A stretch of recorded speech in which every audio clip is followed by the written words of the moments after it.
just to give you guys a little bit of a peek behind the curtain. When I do videos that are praising WWE, the like to dislike ratio are off the charts, and the comment section is relatively positive. When I talk about things that I dislike that is going on in AEW, I get the same effect. When I do a video praising AEW, the like to dislike ratio is extremely mixed, and that's putting it in a polite way. And the comment section is extremely negative for the most part. But I got to be honest with you guys. I liked the MJF and Hurt Syndicate segment tonight.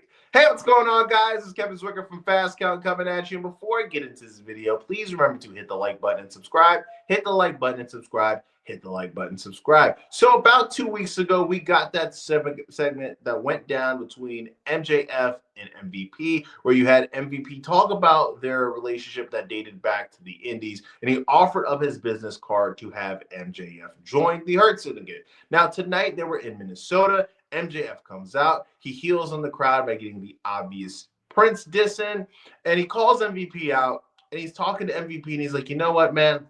I'm a guy who doesn't really do friends.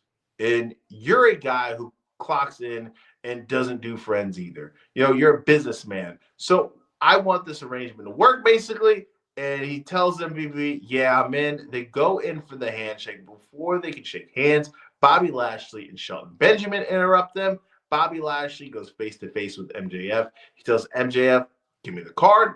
MJF is confused. Bobby Lashley gets the card and rips it up in MJF's face. And you can see the tension really brewing between these two guys. You got MVP in the background saying, yo, Bobby, chill. He's cool.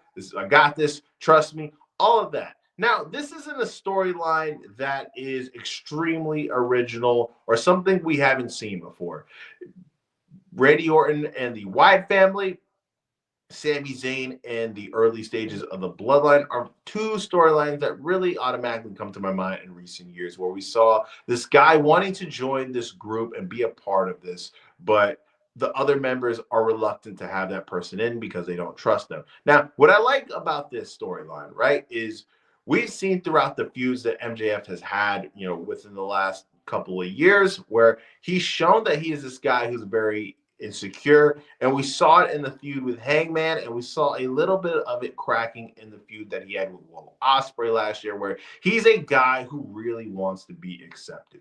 And I think if they really hammer on that point, that this could turn into something very interesting. Now, for my money, MJF is the most well-rounded performer in the ring when it comes to telling storylines by his matches. And the fact that you got guys like MVP, Bobby Lashley, and Shelton Benjamin involved, who have been in the WWE system, throughout their whole career, basically, I think that is going to play an interesting role in them being able to have this long, drawn-out storyline. They are coming off of this Toni Storm and Mariah May storyline that lasted 18 months. That's wrapped up so far. So they're going to need another storyline that is going to be able to take that place. Now, it feels like after Dynasty, it's going to be kind of a hard reset with AEW, where they're going to get back on track with, fingers crossed, Swerve Strickland winning the AEW championship, but you never know when it comes to professional wrestling. We could always get a curveball thrown into the equation.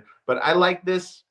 I think that once they actually have this match, we're going to possibly take place as early as Dynasty. It's not going to be this 5-star classic like we're used to seeing with Will Ospreay or Kenny Omega, but the way that they're going to play this out, I think, is going to be interesting.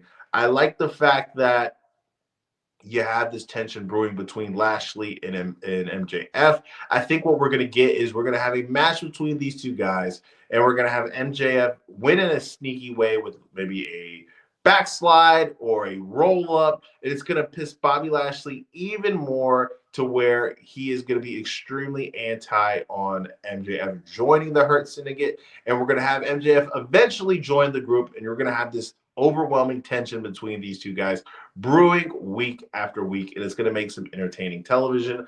I have faith in anything MJF does, for the most part, outside of his stuff with Jeff Jarrett, that it's going to be at least watchable.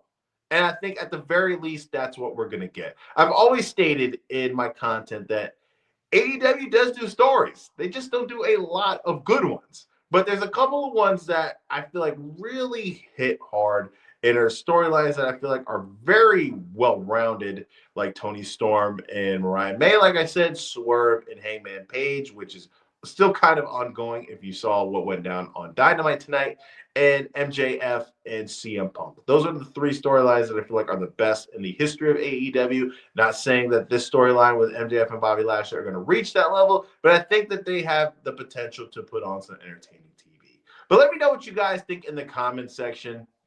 Did you like this segment? Are you excited about a potential Lashley versus MJF match? Do you want to see MJF in the Hurt Syndicate? Let me know in the comments section. Guys, like I said in the beginning of the video, remember to like the video and subscribe. Like the video and subscribe. Like the video and subscribe. I am Kevin Zwicker. I'm out.